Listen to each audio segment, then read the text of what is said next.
यो यस्मात् परस्माच्च परस्तं प्रपद्ये स्वयं भुवम्।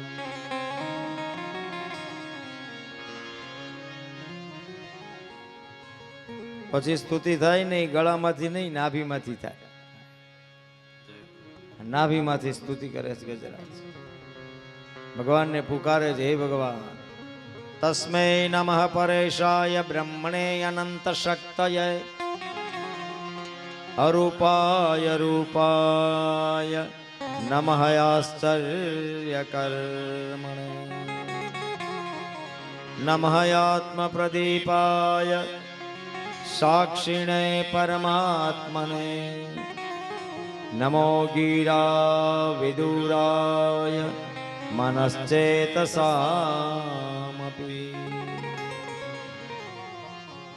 નમઃ શાંતાય ગૌરાય મૂઢાય ગુણધર્મિણે નિર્વિશેષાય સામ્યાય નમો જ્ઞાનઘનાય.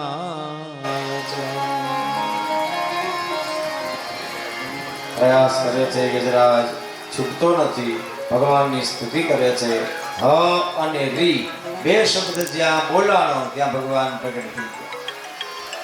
ભગવાનના હાથમાંથી સુદર્શન ચક્ર છૂટ્યું અને પરબ્રહ્મ પરમાત્માએ ગજને ગ્રામમાંથી મુક્ત કર્યા.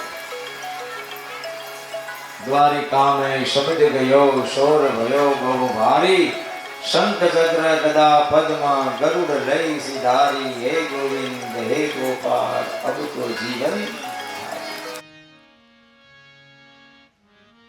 ગજેન્દ્ર મોક્ષની સ્તુતિ આપણી છે, આમાં બેઠેલા જીવની. મરણ પથારી ઉપર પડ્યા હોય ત્યારે બધા લોકો ફરતા ફરતા ઊભા હોય, પણ કોઈ કઈ કરી શકે નહીં. અને આખીરીમાં ભગવાન યાદ આવે પછી આપણને, અને ભગવાનની સ્તુતિ કરીએ તો ભગવાન આપણને મુક્ત કરે. 28 શ્લોકમાં ગજેન્દ્ર મોક્ષની સ્તુતિ ગવાણી. ગજગ્રાહમાંથી મુક્ત થયા છે. ગજેન્દ્ર મોક્ષ દ્વારા હરિ અવતારનું વર્ણન કર્યું. ત્યાર પછી ભાગવતની અંદર સમુદ્ર મંથનની કથા ગાવામાં આવી છે. સમુદ્ર મંથનની કથામાં 3 અવતારોનું વર્ણન કરવામાં આવ્યું છે. દેવો અને દાનવો સાથે મળીને સમુદ્ર મંથન કરે છે. પહેલો અવતાર કાચબાનો, બીજો અવતાર ધન્વંતરીનો, ત્રીજો અવતાર મોહિનીનો. એક વખત દુર્વાસા મહામુનિ વૈકુંઠની અંદર ગયા. વૈકુંઠ અધિપતિ ભગવાને પોતાના ગળામાં વૈજંતીની માળા હતી, દુર્વાસા મહામુનિના ગળામાં નાખી. દુર્વાસા મહામુનિ ગળામાં માળા ધારણ કરીને આવ્યા. રસ્તામાં ઇન્દ્ર મળે છે. દુર્વાસા મહામુનિના મનમાં વિચાર આવ્યો કે ભાઈ આ વૈજંતીની માળા મારે શું કરવી છે? મારે ક્યાં કોઈ સાથે ઝઘડો કરવો છે કે વિજય જોઈએ? ખરેખર અધિકારી આ માળાનો તો ઇન્દ્ર છે. એટલે માળા મૂકી ગજરાજની પાસે. ગજરાજે માળા ઇન્દ્રને આપી, પણ ઇન્દ્રએ વિચાર કર્યો કે આ સાધુની માળામાં શું હોય, એટલે માળા કાઢી અને ફેંકી દીધી. માળા ઉપર પગ મૂકી અને ઐરાવત ગયા. દુર્વાસા મહામુનિને ક્રોધ આવ્યો. મૂળ તો તારા સ્ત્રીના અભિમાનના કારણે તને એમ છે ને, જા શ્રીહીન થઈશ. ઇન્દ્ર શ્રીહીન થયો. બધી લક્ષ્મી હતી જે કાંઈ બધી ઉપાડીને સમુદ્રમાં ફેંકાણી. હવે શ્રીહીન થયો ઇન્દ્ર. શું કરવું? ભગવાનની પાસે ગયા. ભગવાને કહ્યું કે સમુદ્ર મંથન કરવું પડે, અને એકલા હાથે મંથન થાય નહીં. દેવ અને દાનવ બંને જોઈએ. દેવ અને દાનવ બધા ભેગા થયા મંથન કરવા માટે. વાસુકી નાગનું દોરડું કર્યું, મંદરાચલ પર્વતનો રવૈયો કર્યો. ભગવાને કાચબાનું રૂપ લીધું અને આના પીઠ ઉપર આ મંદરાચલ પર્વતને રાખ્યો અને મંથનની શરૂઆત કરી. જ્યાં મંથન કર્યું ત્યાં અંદરથી કાળકૂટ નામનું ઝેર નીકળ્યું. બધા ભાગ્યા હો, મુઠ્ઠીઓ વાળી બધા. હું ઘણી કથામાં કહું છું, કોઈ આપણે જગ્યાએ મિષ્ટાન લેવા જાય તો પેંડો ચાખીએ, મોહનથાળ ચાખીએ, દ્રાક્ષ લઈએ તો દ્રાક્ષ ચાખીએ, થોડુંક ચીકુ આપણે લેવું તો એ આપણને કટકો કરીને ખવડાવે, એ ચાખીએ. સફરજન લેવું તો સફરજનનો કટકો કરીને આપણને ખવડાવે, આપણે ચાખીએ. એગ્રોની દુકાને જઈને કોઈ 2 ઢાંકણા પીધા, ચાખ્યા, કહેવાય કે લાવો છે ટેસ્ટ કરવું. એ તો ઝેર છે. ઝેર કોણ પીવે? ભગવાન ભોળાનાથ. નીલકંઠ શબ્દ એટલા માટે છે, શંકર ભગવાનનું નામ છે નીલકંઠ. ગળાની અંદર જેણે ઝેર રાખ્યું, દેવતાઓ બધા શંકર ભગવાનની પાસે ગયા, ભેગા મળી શંકર ભગવાનની સ્તુતિ કરી. દેવ દેવ મહાદેવ ભૂતાત્મન ભૂત ભાવન ત્રાહીન શરણા પ્રપન્ના સ્ત્રૈલોક્ય દહનાદ વિષાદ. શંકર ભગવાને ઝેર ધારણ કર્યું, પછી તો પાછું મંથન થયું, અંદરથી વસ્તુ નીકળવા લાગી, બધી વસ્તુના ભાગ પાડતા ગયા દેવતાઓ. આખીરીમાં ધન્વંતરી અમૃતનો ઘડો લઈને બહાર નીકળ્યા, અને અમૃતનો ઘડો લઈને બહાર નીકળેલા ધન્વંતરીની સામે અસુરો દોડ્યા, અમૃતનો ઘડો લઈને ભાગ્યા બધા.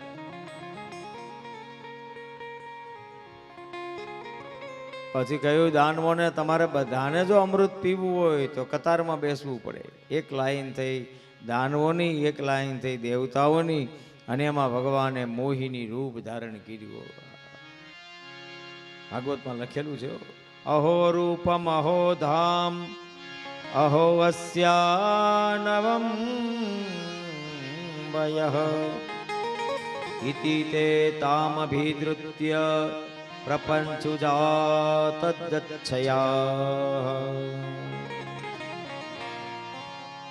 ભગવાન મોહિની રૂપ લઈને પ્રગટ થયા, ઢુમકા મારતા પરમાત્માને જોઈ દાનવો બધા ભૂલી ગયા કે આપણે શેના માટે બેઠા હતા. દાનવોને બધાને મદિરા પાવા લાગ્યા ભગવાન, દેવતાઓને બધાને અમૃત પાવા લાગ્યા. રાહુને ખબર પડી કાંઈક ગડમથલ ચાલે છે, એટલે હળવે દઈને રાહુ ઊભો થયો. સૂર્યચંદ્રના મધ્યમાં જઈ અને રાહુ બિરાજિત થાય છે, અને સૂર્યચંદ્રએ ભગવાન વિષ્ણુની સામે ઈશારો કર્યો અને કહ્યું, આ આપણો નથી હો, સામેની લાઈનમાં ત્યાં બાજુ આવી ગયો છે. ભગવાન મૂળ રૂપે પ્રગટ થયા, સુદર્શન ચક્ર છૂટ્યું, ચક્રેણ સુરધારેણ જહાર પીબત શિરઃ. ભાગવતમાં લખ્યું છે કે એનું મસ્તક છે એ જુદું થયું ધડથી, પણ અહીં સુધી અમૃત જવાના કારણે રાહુ અમર થઈ ગયો. બધાય ગ્રહો તો આપણને નડે કે ન નડે ખબર નથી, પણ રાહુ આપણને નડે. આ જ્યોતિષની વિદ્યા છે, જેને આવડતું છે ને ખબર છે. તો રાહુ અમર થઈ ગયો, દાનવો બધા ઊભા થઈ ગયા, દાનવો અને દેવતાઓનું યુદ્ધ થયું, પણ દેવતાઓને કોઈ જીતી શક્યું નહીં, કારણ દેવતાઓએ અમૃત પીધું હતું, એના કારણે અમર થઈ ગયા. ભગવાનના 3 અવતારોની કથાને વર્ણવ્યા પછી ભગવાનનો અવતાર થાય છે, એ અવતારનું નામ છે વામન અવતાર. અહીં બલિ મહારાજના ચરિત્રનું વર્ણન ભાગવતની અંદર કરવામાં આવ્યું છે. બલિ મહારાજ પ્રહલાદનો વિરોચનને ત્યાં બલિનો જન્મ થયો. બલિએ સંસ્કૃતિનો અભ્યાસ કર્યો, તો બલિને ખબર પડી કે બ્રાહ્મણો જેના પક્ષમાં હોય એનો વિજય થાય. બ્રાહ્મણીય સત્તા છે ખરેખર, અને બ્રાહ્મણ જેના પક્ષમાં આવે એનો વિજય થઈ જાય. તો બલિ મહારાજે સામ દામ દંડ અને ભેદ 4 વસ્તુથી બ્રાહ્મણોને પોતાના બનાવ્યા. બ્રાહ્મણો જે યજ્ઞ કરે, યજ્ઞનું બધું ફળ બલિ મહારાજને આપવામાં આવે. ધીમે ધીમે કરતા કરતા બલિ મહારાજ શક્તિશાળી થયા, અને એટલી બધી શક્તિ બલિ મહારાજની થઈ કે જે શક્તિના પરિણામે બલિ મહારાજે સ્વર્ગને જીત્યું. બલિ મહારાજે પૃથ્વી અને પાતાળને જીતી લીધું. બધી જગ્યા ઉપર બલિ મહારાજનું સામ્રાજ્ય થયું, અને બલિ મહારાજથી જ બધું થવા લાગ્યું. દેવતાઓ બધા મૂંઝાણા, શું કરવું શું કરવું શું કરવું. શ્રી રામચંદ્ર ભગવાન કી, સદગુરુ ભગવાન કી, દ્વારિકાધીશ.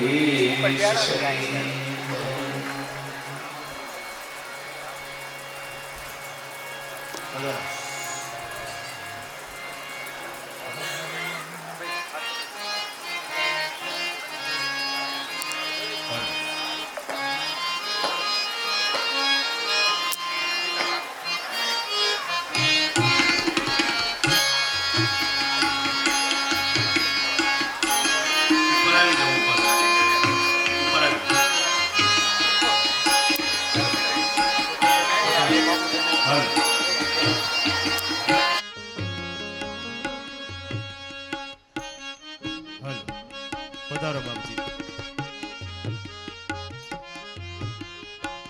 શ્રી રામચંદ્ર ભગવાન કી જય, गिरिराज धरण की जय, भागवत भगवान की जय।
રામચંદ્ર ભગવાન કી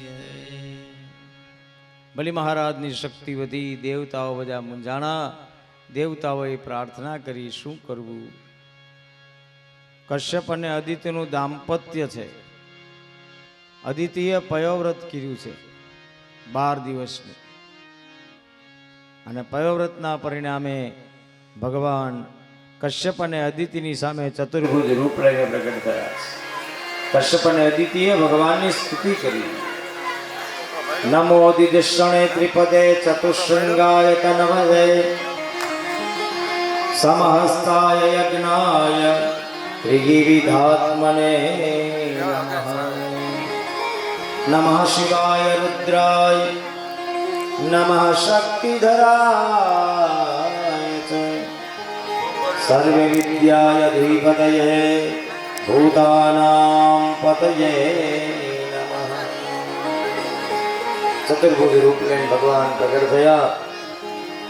પછી તો માં અદિતિ અને કશ્યપે ભગવાનની સ્તુતિ કરી. સ્તુતિના પરિણામે ભગવાનને કહ્યું, ભગવાન આપ નાના બની જાઓ અને જોત જોતામાં પરમાત્મા છે એ એકદમ નાનું રૂપ લઈને પ્રગટ થયા.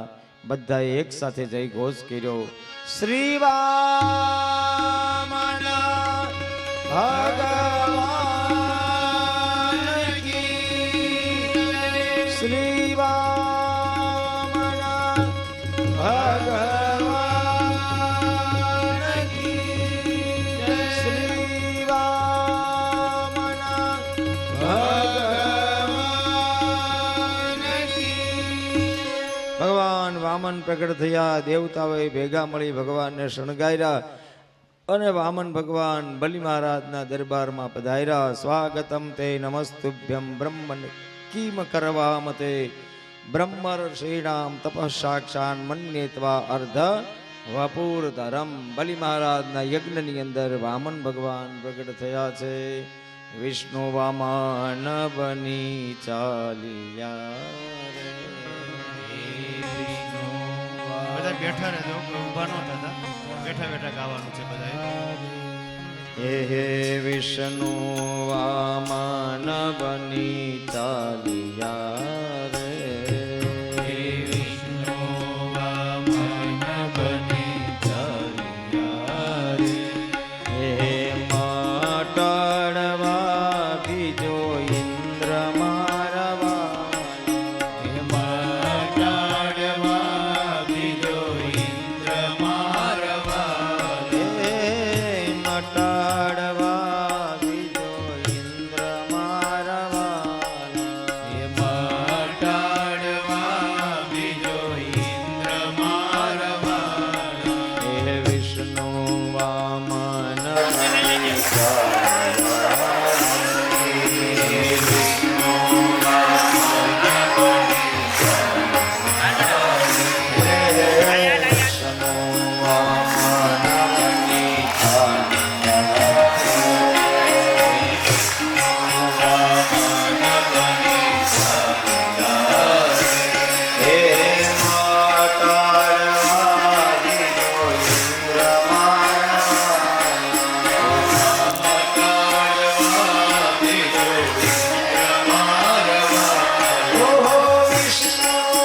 તાલીઓથી વધાવ્યો વખત વામન ભગવાનને.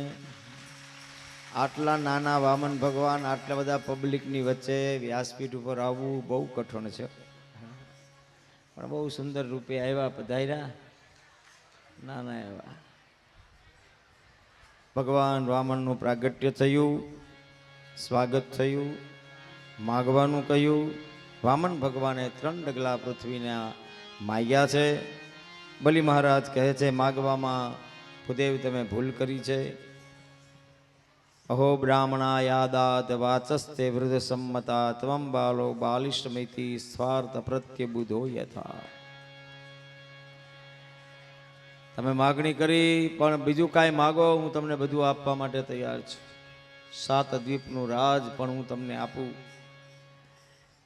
વામન ભગવાન કહે છે, જેટલું વધારે હોય એટલી ઉપાધિ વધે, એટલા માટે મારે બીજું કંઈ જોતું નથી. 3 ડગલા પૃથ્વીના આપો.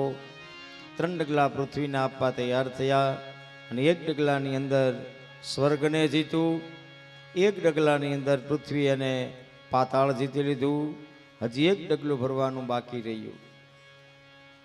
એ સમયે હાથ જોડીને ઊભા રહેલા બલિ મહારાજે વામન ભગવાનને કહ્યું, હવે 3જું ડગલું ભરવા માટે મારા માથા ઉપર પગ મૂકો. અદ્ભુત આધ્યાત્મ છે. તન, મન અને ધન, આ 3 ડગલા બલિ મહારાજે વામન ભગવાનના શ્રી ચરણમાં સમર્પિત કર્યા છે. અને તન, મન અને ધન 3 વસ્તુ જ્યારે સમર્પિત કરવામાં આવે છે, ત્યારે ભગવાન દ્વારપાળ બની જાય છે. ભગવાને કહ્યું, માગો, શું જોઈએ છે? બલિ મહારાજ કહે છે, ભગવાન મને ખબર છે, આપ મારા માથા ઉપર પગ મૂકશો એટલે હું પાતાળમાં જતો રહીશ. એકલા મને ફાવશે નહીં, એકલા મને ગમશે નહીં, એટલા માટે આપ મારી સાથે મારા ચોકીદાર બનીને રહો. વામન ભગવાન આવ્યા તા માગવા, પણ બલિ મહારાજે તન, મન અને ધન, આ 3 ડગલામાં બધું આપી દીધું. તન આપ્યું, મન આપ્યું, ધન આપ્યું, એટલે માગવા આવેલા ભગવાન આપવા તૈયાર થઈ ગયા. માગો. અને એ બલિ મહારાજની સાથે ભગવાન પાતાળની અંદર ગયા. પછી તો નારદજી લક્ષ્મીજીની પાસે ગયા. નારદજીએ લક્ષ્મીજીને કહ્યું, તમારા નારાયણ કેમ દેખાતા નથી? કે છે, ભાઈ નારાયણ તો કોઈની વારે ગયા હશે. પછી કહે છે નારદજી, કોઈના વારે નથી ગયા, એ દ્વારપાળ બનીને રહ્યા છે. સુખદેવજી મહારાજ પરીક્ષિતને કહે છે, રાજન, લક્ષ્મીજી ગયા. શ્રાવણ મહિનાની પૂર્ણિમાના દિવસે બલિ મહારાજના હાથે એક દોરો બાંધ્યો, અને બલિ મહારાજના હાથે દોરો બાંધ્યો ત્યારે બલિ મહારાજ પ્રસન્ન થયા અને કહે છે કે તમે મારા બેન છો, માગો, તમારે શું જોઈએ છે? ત્યારે માગણી કરે છે કે તમારો દ્વારપાળ મને આપી દો. બલિ મહારાજ, ખબર પડી બલિ મહારાજને કે દ્વારપાળ માગવાવાળા લક્ષ્મી સિવાય કોઈ હોય નહીં. હે મારી માં, તમે મૂળ રૂપે પ્રગટ થઈ જાઓ. અને એ સમયે ત્યાં લક્ષ્મી અને નારાયણના સ્વરૂપે પ્રગટ થયા. બલિ મહારાજનો જય ઘોષ થયો. બલિ મહારાજની કથા મને તમને સૂચના આપે છે કે જીવનની અંદર આપણું તન, આપણું મન અને આપણું ધન ભગવાનના કાર્યમાં જ્યારે ઘસાય ત્યારે ભગવાન માગવા વાળા પણ આપણને આપવા તૈયાર થઈ જાય છે.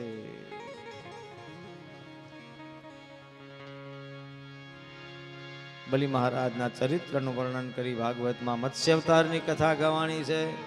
મનુ મહારાજની માછલી કમંડળની અંદર પ્રાપ્ત થઈ અને મનુ મહારાજની માછલી કમંડળમાં આવી. હલો હલો, એક મિનિટ. આપણે બધા નીચે બેસી જઈએ. હવે જે મહેમાનો પધાર્યા છે એનું હાર્દિક સ્વાગત. બધા નીચે બેસી જઈએ. બહેનો જે આવે એને જ્યાં જગ્યા હોય ત્યાં બેસાડી દેજો. અહીંયા આપણો કથાનો પ્રવાહ ચાલી રહ્યો છે. આગળ જે ભાઈઓ ઊભા છે બધા નીચે બેસી જાઓ. જેને જ્યાં જગ્યા મળે ત્યાં બેસી જાઓ. બસ આવે એટલે એક બે જણા મળીને તરત બેસાડી દેવા. આપણે બધા એક સાથે મળવા ઊભા ન થાય. ગરદણી બે મળી લે એટલે મહેમાન બેસી જાય પોતાની જગ્યાએ. બહેનોએ પણ એવું કરવાનું છે. કોઈ મહેમાન આવે તો એકાદા બેન ઊભા થઈ મૌન રહી અને એને બેસાડી દીધી જગ્યા હોય ત્યાં. બસ એટલે કથા જે લોકો શ્રવણ કરતા હોય એને વચ્ચે વિક્ષેપ ન પડે. બધા જ પધારેલા મહેમાનોનું હાર્દિક સ્વાગત છે. બધા ભાઈઓ બહેનો જેને જ્યાં જગ્યા મળે ત્યાં પોતાનું સ્થાન ગ્રહણ કરી લેજો. અસ્તુ, બેસી જાઓ બધા. હવે કમંડળમાં મનુ મહારાજને માછલી આવી. કમંડળ એટલે માથું. પ્રાતસ્મરણીય પૂજ્ય પાંડુરંગ શાસ્ત્રી દાદાજીનું એક પુસ્તક છે દશા અવતાર. હાથમાં ક્યારેક આવે તો વાંચજો. તો અવતારોનું મૂળ જે કારણ છે એ આપણને ખબર પડશે. જેમ હમણાં તમને વર્ણવ્યું, વામન અવતારમાં ભગવાને તન મન ધનના 3 ડગલા આપ્યા.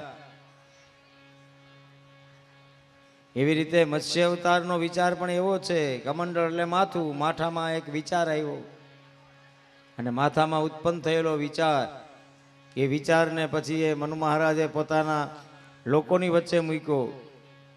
એનો અર્થ એવો છે એ માછલી ફળિયામાં ન સમાણી. પછી એ માછલીને નદીમાં મૂકી. પછી એ માછલીને સમંદરમાં મૂકી. જ્યારે માછલીને સમંદરમાં મૂકી ત્યારે માછલીને વાચા છૂટી કે તમે મારી રક્ષા કરી છે, હું તમારી રક્ષા કરીશ. એ અવતારનું નામ મત્સ્ય અવતાર. ચાક્ષુષ મન્વંતરની પૂર્ણાવતી, વૈવસ મન્વંતરની સ્થાપના વખતે આ અવતાર થયો છે. અને મનુ મહારાજ જ્યારે પોતાના સાત્વિક જીવાત્માઓને લઈ અને સમુદ્રમાં નીકળ્યા ત્યારે માછલી સ્વરૂપે ભગવાન પ્રગટ થયા. માછલીના કાન ઉપર દોરો બાંધી, રસ્સી બાંધી અને આખી આપણી આ જે નૌકા હતી એ પશ્ચિમ તરફથી આપણને લઈને આવી. મત્સ્ય અવતારની કથા છે. મત્સ્ય અવતાર એટલે વિચાર. નાથા બાબાના મનમાં વર્ષોથી વિચાર ચાલતો હશે, કથા કરવી છે, કથા કરવી છે, કથા કરવી છે. અમારા દિનેશભાઈ અડિયાવાને કહેતા હતા કેટલા સમયથી દાદાની એવી ઈચ્છા હતી, કથા કરવી છે. કમંડળમાં આવેલો વિચાર અને પછી એ વિચાર પરિવારની સાથે રજૂ કર્યો કે કથા કરવી છે. પરિવારે બધાએ એના ખાસ તો કથા કરવી હોય ને તો પહેલા તો દીકરાની વહુનો સહકાર જોઈએ તો થાય. નહીં તો દીકરાની વહુ એમ કે આપણે કાંઈ કરવું નથી તો થાય. તો એનો અર્થ એવો છે ફળિયામાં માછલી મૂકી, પરિવારે કેવું કરાય જ કથા. પછી એ વિચાર સમાજની વચ્ચે મૂક્યો, એના પરિવારની વચ્ચે વેવાયો, એના બધાય સગા સંબંધીઓ, એના કુટુંબી ભાઈઓ, એને વિચાર કયો કથા કરવી છે, બધાએ કેવું કરાય. પછી વિચાર ગામની અંદર આવીને મૂક્યો કથા કરવી છે, કરાય. આજે નથી લાગતું તમને મનુ મહારાજની માછલી સમુદ્રમાં આવી ગઈ છે? આમ જુઓ તમે, અહીંથી છેક સુધી માણસો છે. સ્વયંસેવક બહેનોને ક્યાં ના કહે છે થોડા આગળ બેહો, થોડા આગળ બેહો, થોડા આગળ બેહો, થોડા આગળ બેહો. આ મનુ મહારાજનો એક વિચાર શુદ્ધ જ્યારે તમારા કમંડળ રૂપી માથામાં આવે ત્યારે પ્રકૃતિ તમારી ઉપર પ્રેમ વરસાવે. પ્રકૃતિ પણ કેટલી અનુરૂપ છે જો, નહીં વરસાદ, નહીં બહુ ગરમી. આપણી આ કથા પ્રકૃતિને પણ ગમે છે. દ્વારકાધીશ આપણી રક્ષા કરે છે. કેમ ન કરે ભાઈ? સત્કાર્યનું બીડું જ્યારે હાથમાં લ્યો ત્યારે સત્કાર્યના બીડાને પરમાત્મા સ્વીકારે. પ્રકૃતિની સાથે તમે જ્યારે તમારા કામને સમર્પિત કરી દો ત્યારે આટલા સાધુ મહાત્માઓના દર્શનનો લાભ મળે આપણને. અહીંયા બેઠા બેઠા ઋષિ ભગવાનના દર્શન થયા, અહીંયા બેઠા બેઠા શંકર ભગવાનનો આખો પરિવાર આવ્યો. બોલો, શંકર ભગવાન, પાર્વતી, કાર્તિક સ્વામી, ગણપતિ મહારાજ. અને પૂજજો, જે પાત્ર પહેરીને આવે ને એને પૂજજો તમે, કે તમને થોડી વાર માટે તો એવો અનુભવ થતો જ હશે કે તમે ઈ છો. હિરણ્યકશ્યપ ને પૂજજો. થોડીક વાર તેમ થાય કે હું હિરણ્યકશ્યપ છું એમ કરે, આમ હાથ રાખી. પાત્રમાં જે પાત્ર પહેરો એ શરીરની અંદર પ્રવેશ કરે જ ને, કેમ ન કરે વાલા? આ કોઈ અંધશ્રદ્ધાની વાત નહીં કરતો હું, ધ્યાન રાખજો ખાસ. પણ તમે કૃષ્ણ બનીને આવો તો થોડી વાર માટે તો કનૈયો તમારામાં પ્રવેશે જ નહીં વાલા. કેમ નો પ્રવેશ? તમે રામ બનીને આવો તમારામાં તો રામ પ્રવેશ. અરે આ વામન ભગવાનને જોવો ને આપણે ક્યાં આગળ જવું છે? મને કોઈ એમ કે ને કે આવી રીતે વામન બનીને તમે આવો એટલે આપણું કામ નહીં આટલા બધા માણસોની વચ્ચે આવું. આવડા કેવા વામન, પાછા સાધુ મહાત્માની વચ્ચે. આપણે ક્યાં ને કીધું તમે અહીંયા બેસી જાવ, ત્યાં જઈને બેસી ગયા. એનો અર્થ એવો છે ને, પરિત્રાણાય સાધુનામ વિનાશાય ચ દૃષ્ટામ ધર્મ સંસ્થાપનાર્થાય સંભવામી યુગે યુગે. એક શુદ્ધ વિચાર જ્યારે મનની અંદર ઉત્પન્ન થાય ત્યારે વિચાર છે એ મજબૂત થાય. આ અવતારનું નામ છે મત્સ્ય અવતાર. પછી ભાગવતમાં સુકન્યાના ચરિત્રનું વર્ણન છે. સરિયાતી રાજાની પુત્રી છે સુકન્યા. એક વખત સરિયાતી રાજા અને એની પુત્રી બધા વનયાત્રામાં હતા. આ સુકન્યા છે એ પોતાના પિતાની પાસેથી આગળ વધે છે. એક માટી બાળી ગયેલા એક શરીરને જોવે છે. બે સિતારા ચમકતા દેખાણા અને એ સમયે ચમકતા સિતારામાં એક સૂળ લગાવી અંદરથી રક્ત વહેવા લાગ્યું. સુખદેવજી મહારાજ કહે છે સરિયાતી રાજાના મળમૂત્ર બંધ થયા અને સરિયાતી રાજાએ બધાને પૂછ્યું કે કોઈએ નિંદનીય કર્મ કર્યું છે કે શું? ત્યારે આ કન્યાએ કહ્યું, હા, એક સિતારા ચમકતા હતા, મેં એમાં સૂળ લગાડી છે અને એની અંદરથી રક્ત વહેવા લાગી છે. જ્યારે માટી હટાવી ત્યારે ખબર પડી એની અંદર ઋષિ ચ્યવન છે. ચ્યવન ઋષિ અંધ થયા. સરિયાતી રાજાએ પોતાની પુત્રીને સજા આપી. સજામાં કહ્યું તારે આ ચ્યવન ઋષિની સેવા કરવાની છે. ચ્યવન ઋષિની સેવા કરવા લાગી આ સુકન્યા. એટલી બધી સેવા કરે છે. એક વખત અશ્વિની કુમારો ચ્યવન ઋષિના આશ્રમમાં આવે છે અને ચ્યવન ઋષિના આશ્રમમાં આવેલા અશ્વિની કુમારો અને બરોબર અશ્વિની કુમારોએ જોયું આ વૃદ્ધ ઋષિ ચ્યવન અને સુંદર મજાની સુકન્યા. સુકન્યાએ પ્રાર્થના કરી અશ્વિની કુમારોને કહ્યું અમારા પતિને આંખ આપો. ત્યારે કહ્યું તમારા પતિને આંખ અને યુવાની બંને મળે, પણ એના બદલામાં તમારે અમને સોમરસનું પાન કરાવવાનું. કઈ વાંધો નહીં, અમે તમને સોમરસનું પાન કરાવશું. સુંદર મજાના સરોવરમાં સ્નાન કરીને પાછા ફરો. ચ્યવન ઋષિ સરોવરમાં સ્નાન કરીને પાછા ફર્યા તો ઋષિ ચ્યવનને યુવાની અને આંખ પ્રાપ્ત થઈ. સરિયાતી રાજા પોતાના પુત્રીની ભાળ લેવા માટે આવ્યા. આવીને જ્યાં જોવે છે ત્યાં સુંદર મજાના એક યુવાન પુરુષની બાજુમાં પોતાની કન્યા બેઠી છે. અરે રે દીકરી, તે વ્યભિચાર કર્યો. અંધ પતિનો ત્યાગ કરીને યુવાન પતિની બાજુમાં બેસી ગઈ. ત્યારે ઋષિ ચ્યવને કહ્યું એ હું જ ઋષિ ચ્યવન છું. અશ્વિની કુમારોની કૃપાથી મને આંખ અને યુવાની પ્રાપ્ત થઈ છે.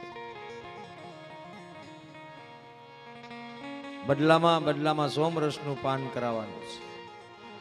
પછી યજ્ઞ થયો. યજ્ઞમાં સોમરસનું પાન અશ્વિની કુમારો અને ચ્યવન ઋષિએ કરાવ્યું. આજ પણ ભેસાણની બાજુમાં ચ્યવન ઋષિનો આશ્રમ છે. ચ્યવનેશ્વર મહાદેવ ત્યાં બિરાજે છે. ત્યાર પછી નાભાગ અને નભગની કથા છે. એક વખત નાભાગ અને નભગ પિતા પુત્ર બંને બહાર ગયા. પાછળથી ભાઈઓમાં વિવાદ થયો અને વિવાદના અંતે સંપત્તિના બધા ભાગ પડી ગયા. નાભાગ અને નભગ આવ્યા. નભગે પોતાના સંતાનોને પૂછ્યું કે આ બધું શું થયું? કે બાપુજી સંપત્તિના બધા ભાગ પડી ગયા છે. નાભાગે કહ્યું મારા ભાગમાં શું આવ્યું? તો કે છે તમારા ભાગમાં પિતા આવ્યા. પિતાને ઘણું બધું દુઃખ થયું, પણ નાભાગ નાચવા લાગ્યા કે આ દુનિયાની મોટામાં મોટી સંપત્તિ કોઈ હોય તો માં અને બાપ છે. એની આગળ બધું આપણું જીવન તુચ્છ છે. નાભાગ અને નભગ ઘર છોડીને ગયા, યાત્રાની અંદર ગયા. નભગના મનમાં વિચાર આવ્યો કે પોતાના પુત્રની પાસે સંપદા નથી. બ્રાહ્મણો યજ્ઞ કરી રહ્યા હતા. 6ઠા દિવસનું બ્રાહ્મણો આગળ પ્રાયશ્ચિત હતું નહીં. નભગે પોતાના પુત્ર નાભાગને 6ઠા દિવસનું પ્રાયશ્ચિત શીખડાયું. યજ્ઞ સૂર્યના સાક્ષીએ ચાલુ થાય અને યજ્ઞ સૂર્યના સાક્ષીએ પૂર્ણ થાય. જો યજ્ઞનું પ્રાયશ્ચિત બરોબર ન થાય તો યજ્ઞનું પરિણામ ખરાબ આવે. યજ્ઞ કરવાનો અધિકાર હોય એ જ યજ્ઞ કરી શકે, ગમે તે યજ્ઞ ન કરી શકે. એને અધિકાર પ્રાપ્ત કરાવવામાં આવ્યો છે. હકીકતમાં તો મોટા યજ્ઞમાં ચાર બ્રાહ્મણો હોય, ખાસ કરીને ઋગ્વેદી બ્રાહ્મણ, યજુર્વેદી બ્રાહ્મણ, સામવેદી બ્રાહ્મણ, અથર્વવેદી બ્રાહ્મણ. આપણા બધા શ્લોકો છે, શ્લોકોનો રાગ છે એક પ્રકારનો. વેદને સ્વર આપ્યો રાવણે અને એ પ્રમાણે તમે સ્વરથી યજ્ઞ થાય. હમણાં ઘણા કે અમારે હોપારી હવન કરવો છે. હોપારી હવન હું ઈ જ ખબર નથી મને હજી કે હોપારી હવન કોને કહેવાય. હા, તમે કહી શકો ગ્રહ શાંતિ યજ્ઞ કરવો છે. આપણે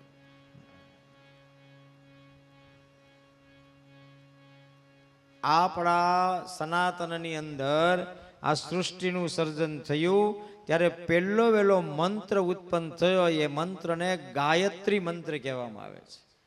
ઓમ ભૂર્ભુવઃ સ્વઃ તત્સવિતુર્વરેણ્યમ ભર્ગો દેવસ્ય ધીમહિ ધિયો યો નઃ પ્રચોદયાત. ગાયત્રી મંત્રને તમે જાહેરમાં જોરથી ન બોલી શકો, નહીં તો એનો અપરાધ થાય. ગાયત્રી મંત્ર જપ કરવા માટેનો મંત્ર છે. આપણા ઘણા બધા મહામંત્રો છે. વેદની અંદર શંકર ભગવાનનો મહામંત્ર ઉત્પન્ન થયો. ત્રયંબકમ યજામહે સુગંધિ પુષ્ટિવર્ધનમ ઉર્વારુકમેવ વંદનાત મૃત્યુર્મોક્ષીય મામૃતાત. પછી મહામંત્ર છે હરે રામ રામ રામ હરે હરે, હરે કૃષ્ણ કૃષ્ણ કૃષ્ણ હરે હરે.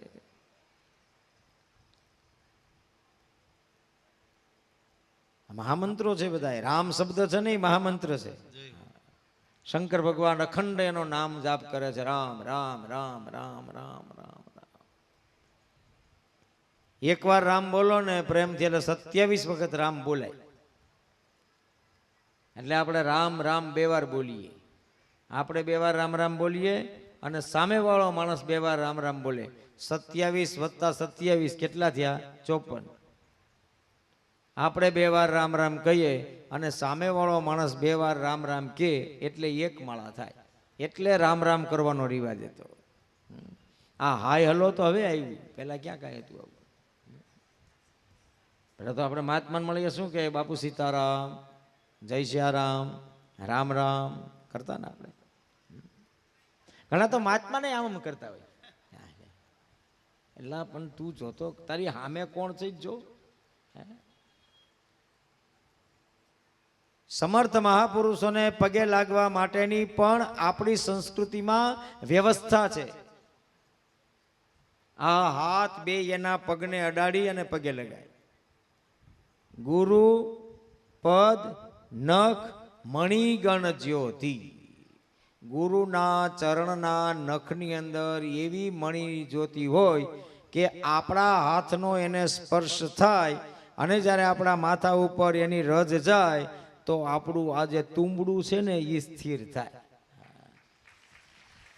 તો તુંબડિયા સબ તીરથ ફરી આઈ, ગંગા નાઈ, ગોમતી નાઈ, ફિર ભી ના ગઈ કડવાઈ, તુંબડિયા સબ તીરથ ફરી આઈ. તમે રામ રામ તમારા વયના હોય ને જે એને જ હાથ મિલાવીને કરી શકો. આપણા કરતા મોટાને પ્રણામ કરવાના, આપણા કરતા નાના હોય એને તમે આમ કરો તો બરોબર છે.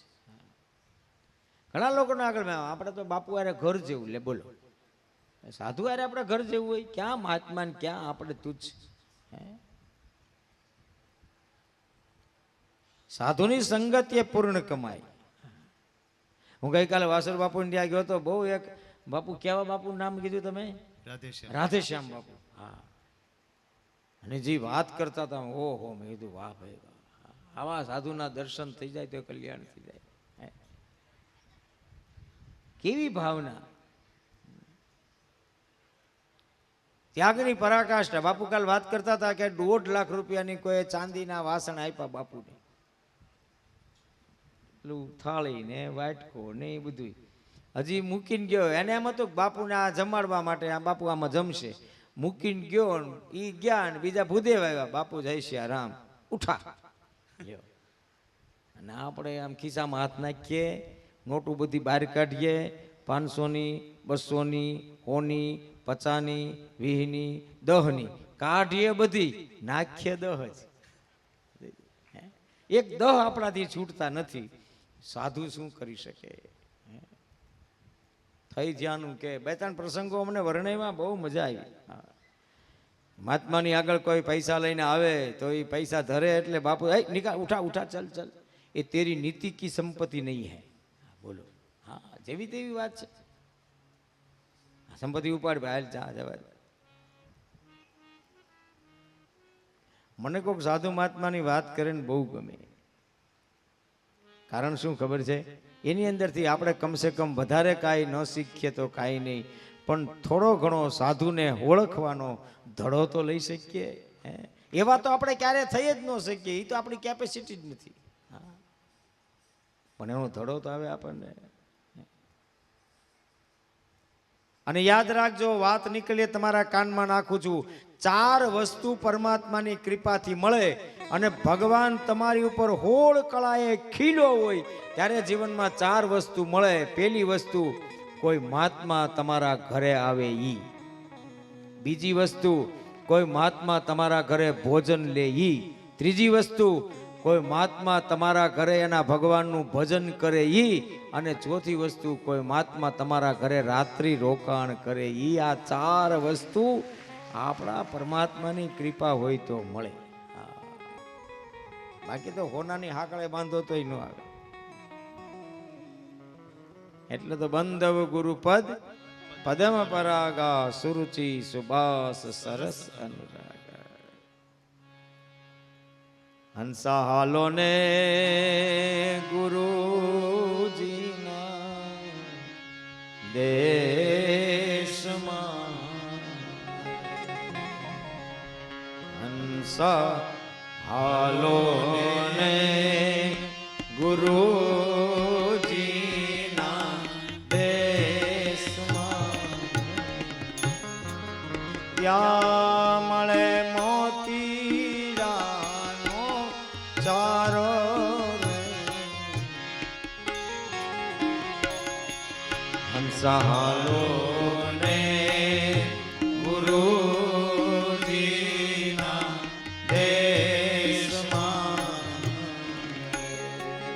ત્યાં મળે મોતીરાનો ચારો રે.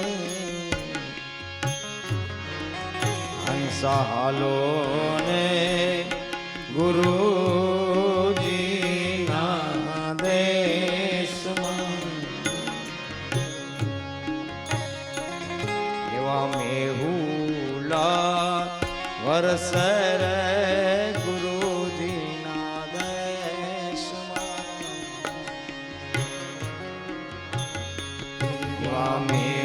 મેહુલા વરસે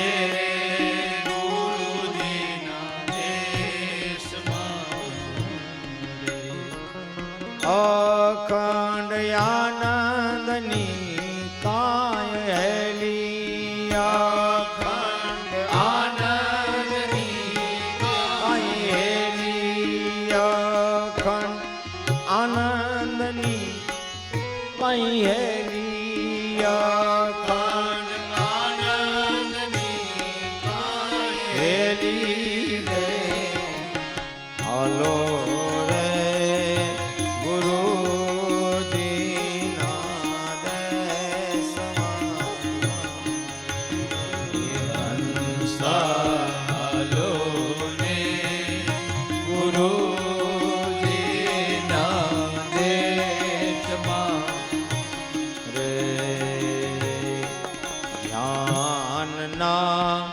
અંજવાળા ગુરુજીના દેશમાં એવા ધ્યાનના અંજવાળા ગુરુજીના દેશમાં એવા ધ્યાનના અંજવાળા ગુરુજીના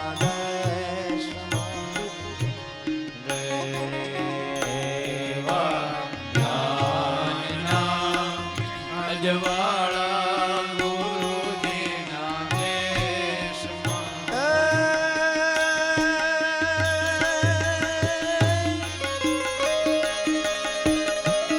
એ નીત નીત પૂનમનો છે પ્રકાશ નીત નીત પૂનમનો તે પ્રકાશ એ નીત નીત પૂનમનો છે પ્રકાશ નીત નીત પૂનમનો તે પ્રકાશ રે હાલો ને ગુરુજીના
ચાર વસ્તુ જ્યારે ઈશ્વર આપણી ઉપર કૃપા વરસાવે ત્યારે સહજતાથી થાય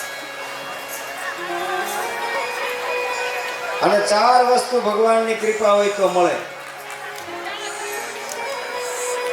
પેલું સુખ જાતે નહીં રહે,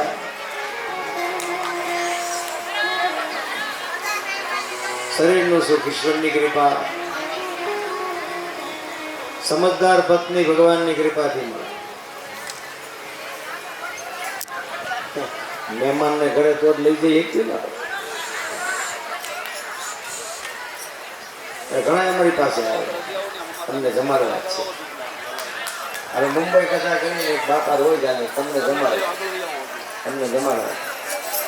આવી જાય. પછી પૂછે તમે કેટલા જણા છો? અમે કીધું 9 જણા. પછી બાપા કથામાં આવ્યા જ નહીં.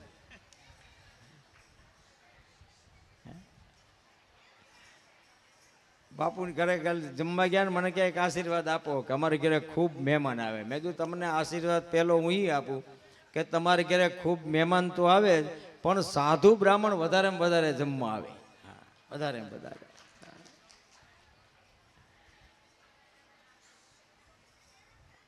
ફરી કહું છું, મને તમારી કથામાં વધારે પ્રીતિ થઈ હોય ને તો એ વાત એ છે કે તમે અહીંયા જે ભોજનનો દરવાજો ખુલ્લો મૂક્યો છે ને વાલા, એનું કારણ છે વાલા. આમાં કોને ખબર કોણ આવીને જમી જશે મને તો પાકો ભરોસો છે કે આ મંડપમાં ક્યાંક તમારા પૂર્વજો આવી કોઈ રૂપે જમીન જતા રહેશે અને એ અન્નના પેટમાં જશે, એના કારણે તમારો પરિવાર લીલા લહેર કરશે. કેમ ન થાય? અન્નનું શુદ્ધિકરણ છે.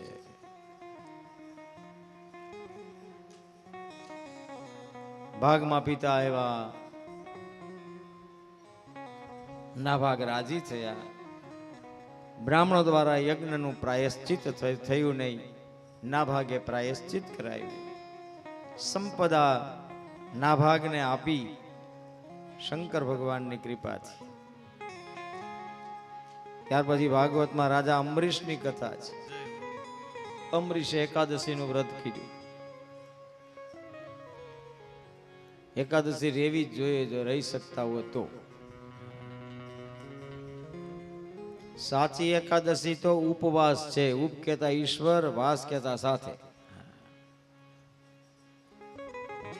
હવે તો બજારમાં ફરાળી પીઝા આવ્યા, બોલો. આપણે રહી 11 અને પીઝાની ઝપટ બોલાવી દઈએ. એકાદશીનો અર્થ શું છે? એ છે એ 15 દિવસમાં એક દિવસ ભગવાનના માટે સમયને વાપરવો, સાચા અર્થમાં એકાદશી એ છે. ફરી વખત આ ક્ષણે હું પૂજ્ય દાદાજીને યાદ કરું.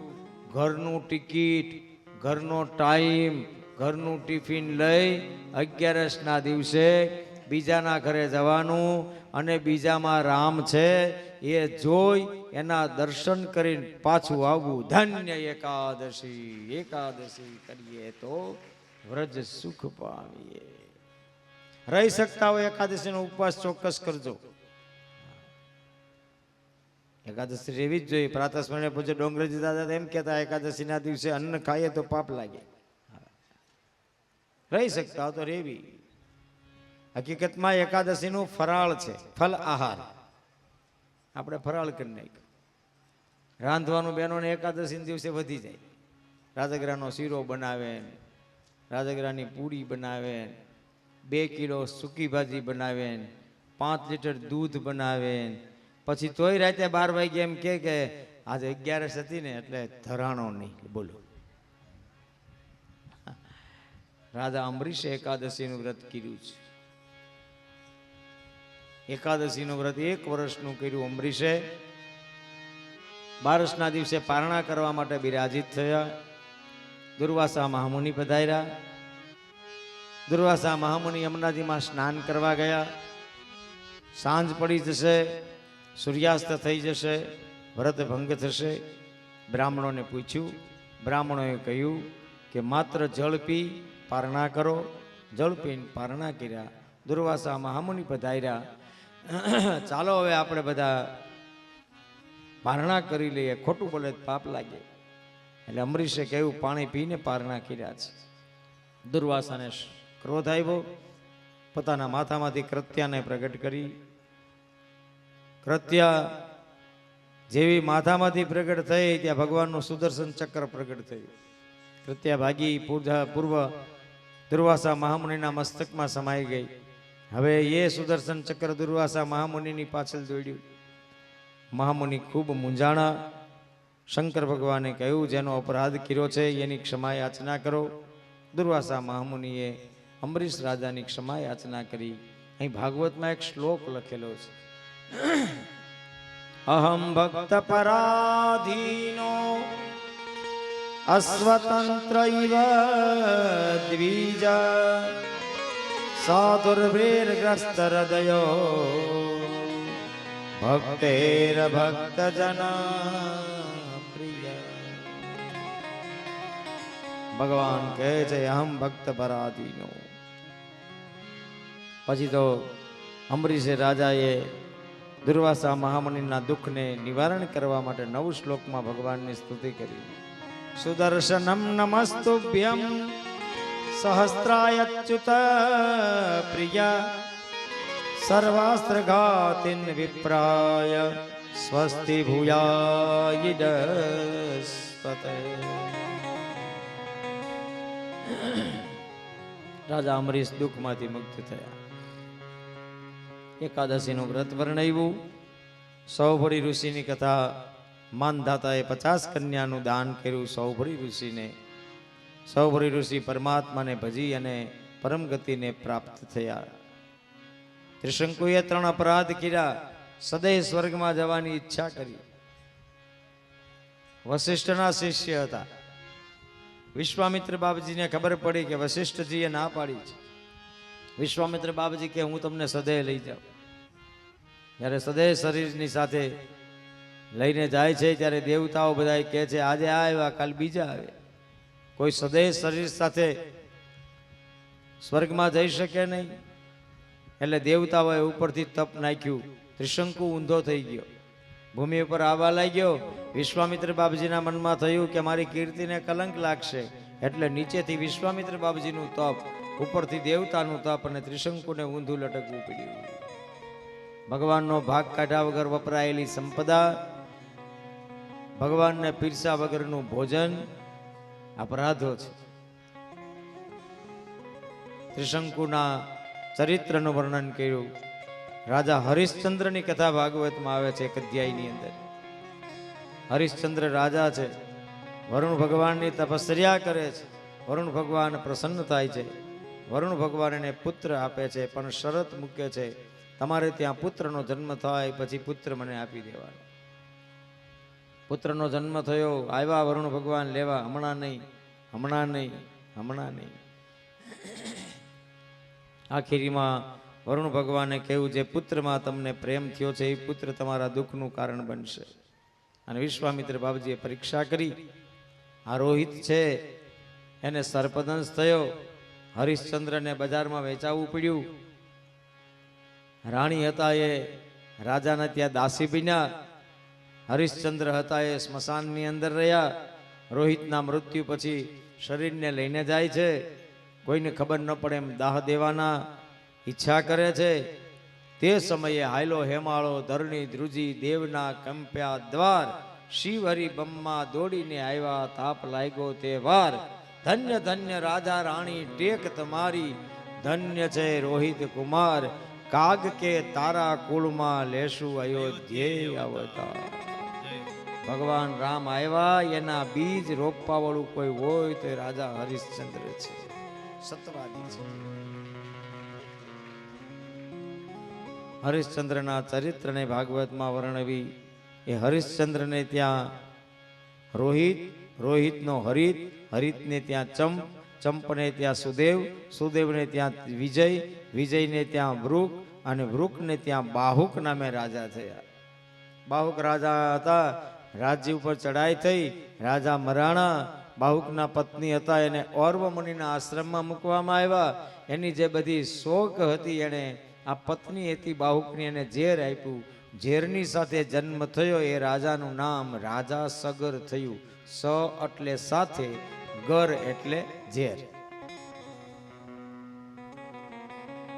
અને એમાં સગર રાજાએ અશ્વમેઘ યજ્ઞ કર્યો, ઘોડાને છોડ્યો. ઇન્દ્રએ ઘોડાને હરી અને કપિલ ઋષિના આશ્રમની બહાર બાંધી દીધો. સગર રાજાએ દત્તક લીધેલા સંતાનો હતા એને કૃતજ્ઞતા વ્યક્ત કરવાનું મન થયું. આ બધા સંતાનો ઘોડાની શોધમાં નીકળ્યા. પછી ખબર પડી કપિલ ઋષિના આશ્રમની બહાર ઘોડો બાંધેલો છે. બધા જોર જોરથી ત્યાં ગયા અને રાડો પાડવા લાગ્યા. હન્યતામ હન્યતામ પાપ ઈતિ ષષ્ટિ સહસ્ત્રણી ઉદાયુધામ અભિયુન્યમેશ. તદા મુનિ મારી નાખો અને મારી નાખો, મારી નાખો. કપિલ ઋષિ ધ્યાનસ્થ છે ને કાંઈ ખબર નથી, પણ ઋષિનું અપમાન કરવાના કારણે એના શરીરમાંથી એવો અગ્નિ પ્રગટ થયો. ભાગવતમાં શ્લોક લખેલો છે. સ્વશરીર અગ્નિનામ તાવન્ન મહેન્દ્ર ચેતસઃ મહદ વ્યક્તિ ક્રમહતા ભસ્મસાદ ભવત ક્ષણા. એના શરીરમાં એવો અગ્નિ પ્રગટ થયો જેના કારણે બધા બળીને ભસ્મીભૂત થયા. સગર રાજાને ખબર પડી. સગર રાજાને બીજી એક પત્ની હતી કેશીની. કેશીની થકી એક પુત્રનો જન્મ થયો, નામ થયું અસમંજસ. સાધુ જેવું જીવન. અસમંજસને ત્યાં અંશુમાન નામે પુત્ર થયો. દાદાને જઈને પૂછ્યું, તમે કેમ આટલા બધા ઉદાસ છો? સગર રાજાએ કહ્યું, તમારા પૂર્વજો છે ને એને અધોગતિ થઈ છે. પછી અંશુમાને ગંગા ધરા ઉપર લાવવાના પ્રયત્નની શરૂઆત કરી. અંશુમાનને ત્યાં દિલીપ થયા. દિલીપને ત્યાં ભગીરથ નામે રાજા થયા. ભગીરથ રાજાની તપસ્યાથી માં ગંગા પ્રસન્ન થયા. ગંગાજીએ કહ્યું, અમે પ્રસન્ન છીએ, માગો શું જોઈએ છે? ભગીરથ રાજાએ કહ્યું કે તમે અમારા પૂર્વજોનો ઉદ્ધાર કરો.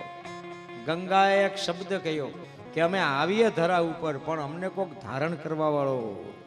કોપી ધારયતા વેગમ પતંત્યા મે મહી તલે અન્યથા ભૂતલમ ભીતવા નૃપયાસ્ય રસાતલમ.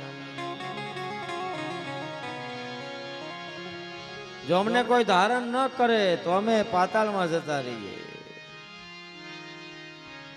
અવર્ણ દિશામયના દિલમાં જોગીડે મુજને જાણી. પછી બાર જવાનો માર્ગ મળ્યો નહીં. હે મનમાં મુંજાણી જટામાં ગંગાજી અટવાણી. અગમય ગોચર જટા વધારી જુગતી શકે નહીં જાણી. પછી બહાર જવાનો માર્ગ મળ્યો નહીં. એ મનમાં મુંજાણી જટામાં ગંગાજી. આકાશમાંથી ગંગાજીનો ધોધ શંકર ભગવાનની જટામાં પડે, પણ એમાંથી કાંઈ આવે નહીં બહાર. ભગીરથ રાજાએ શિવજીને વિનવા ત્યારે પાડ્યું બિંદુ એક પાણી. ભગીરથ રાજા ભગવાન શંકરને પ્રાર્થના કરે, અમારી 5 પેઢી ખલાસ થઈ ગયા. ભગવાન હવે તો કૃપા કરો. શંકર ભગવાનની સ્તુતિ કરી. ભોળાનાથે એક બુંદ પાણીનું પાડ્યું, જ્યાં તો ગંગા, યમુના અને સરસ્વતી પ્રગટ થયા. રથેન વાયુ વેગેન પ્રયાંતમનુધાવતી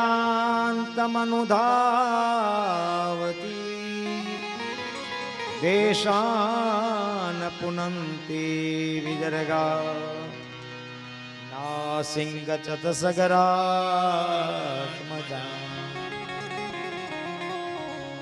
આગળ રાજા સગર, પાછળ ગંગાજીનો ધોધ. 7 ઋષિ મુનિઓ ઉભા હતા. એના આશ્રમમાં પ્રવેશ કર્યો. ગંગાજીનો સપ્ત સ્તોત્ર. અને જે જગ્યાએ ગંગાજી નીકળતા ગયા એ ધરાની હર ભૂમિના કણની અંદર રહેલા બધાય પ્રેતને માં ગંગાજી પાવન કરતા કરતા ગયા. છે કપિલ ઋષિના આશ્રમ સુધી પહોંચ્યા. રાખનો ઢગલો પડ્યો હતો. ગંગાજીના જળનો જ્યાં સ્પર્શ થયો ત્યાં ભસ્મીભૂતાંગ સંજ્ઞન સ્યારતા સગરાત્મજા. સગર રાજાના બધાય એ સંતાનો હતા એને માં ગંગાએ મુક્તિ આપી. આજ પણ કહેવાય છે, એક જ કડકો આડનો અને જો ગંગાજી માં જાય તો એની 71 પેઢી મહી. પછી ભૂતના સરજે ભાગીરથી ઉપરથી વો છાયો પડે અને પંખી પાવન થાય. મનથી જો તમે મંજન કરો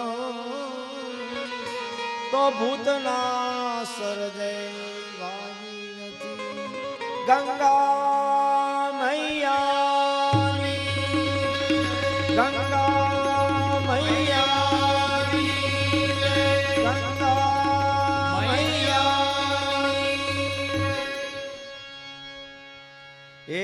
વાલા ભક્તો, ભગવાન શક્તિ આપે, શરીર સારું હોય અને કોઈ જાત્રા જાતી હોય ને તો ક્યારેક હરિદ્વાર ગંગાજીમાં 2 ડૂબકી મારી આવજો, આપણા જીવનનો ઉદ્ધાર થઈ જાય એવું ગંગા જળ છે.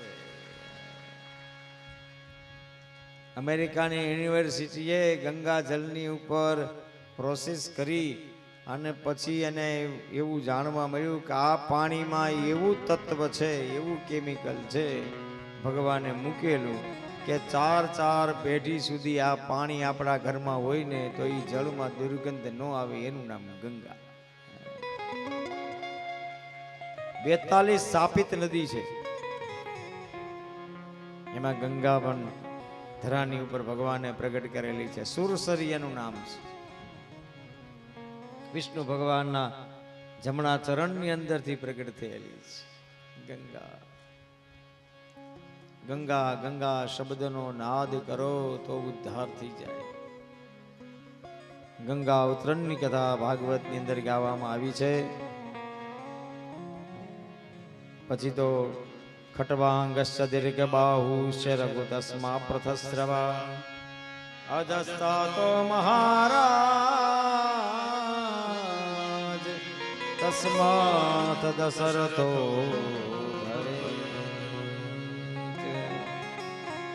ખટવાંગના દીર્ઘ બાહુ થયા, દીર્ઘ બાહુના રઘુ થયા, રઘુના અજ થયા, અજના મહારાજા દશરથ થયા અને દશરથને ત્યાં ભગવાન રામનો જન્મ થયો. આવો આ યજ્ઞ મંડપમાં ખૂબ ભાવ અને પ્રેમથી ભગવાન રામને બોલાવીએ. કુછ રામચરિત માનસની ચોપાઈ લઈ અને ભગવાન રામને પ્રાર્થના કરીએ. સુરમુનિ ગંધર્વ મિલી કરી સબ मैं बिरंची की लोका संग गौतम धरी भूमि बिचारी परम विकल भाई शोका. ધર્મનું રક્ષણ કરવા માટે ભગવાન ધરાની ઉપર પ્રગટ થાય છે.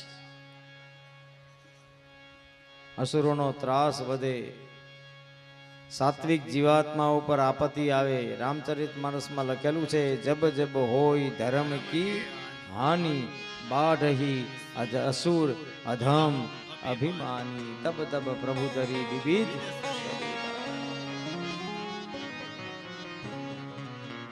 ભગવાનના પ્રાદુર્ભાવનો સમય આવે, દેવતાઓ ભગવાનની સ્તુતિ કરે છે.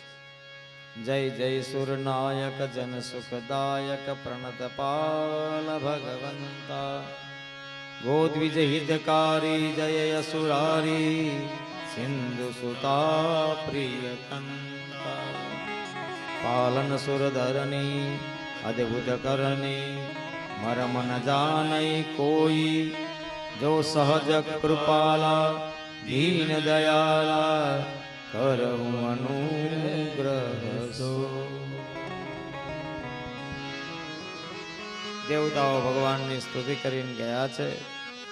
રામચરિત માનસમાં લખેલું છે, અવધપુરી રઘુકુલ મની રાવું વેદ વિદિત તેહી દશરથ નાવ. અયોધ્યાના ચક્રવર્તી સમ્રાટ મહારાજા દશરથ છે. કેવા છે એ પરિચય આપ્યો છે. ઓ ધર્મ ધુરંધર ગુણ નિધિ જ્ઞાની હૃદય ભગતિ મતી સારંગ પાણી. હૃદયમાં ભક્તિ પડી છે, મતિ સ્થિર છે. અયોધ્યાના ચક્રવર્તી સમ્રાટ મહારાજા દશરથ છે.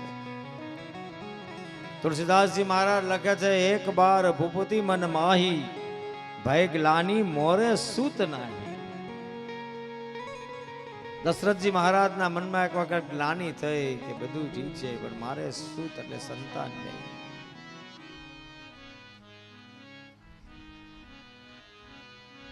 કોને જઈને આ વિચાર કેવો? યાદ રાખજો, રામચરિત માનસ છે ને એ સદગુરુ ઉપર ઉભેલો આખો ગ્રંથ છે કહેવાય. સદગુરુ એ જ્યાં જ્યાં સંકટ આવ્યું અયોધ્યામાં ત્યાં આવી આવી અને અયોધ્યાના રાજની કમાન પોતાના હાથમાં રાખી છે. હું ઘણી કથામાં કહું છું, આપને પણ કહું છું, સંપૂર્ણ નકલ કરવા જેવું આ પાત્ર આ દુનિયામાં કોઈ જીવીને ગયું, એ પાત્રનું નામ રામ છે. સંપૂર્ણ નકલ.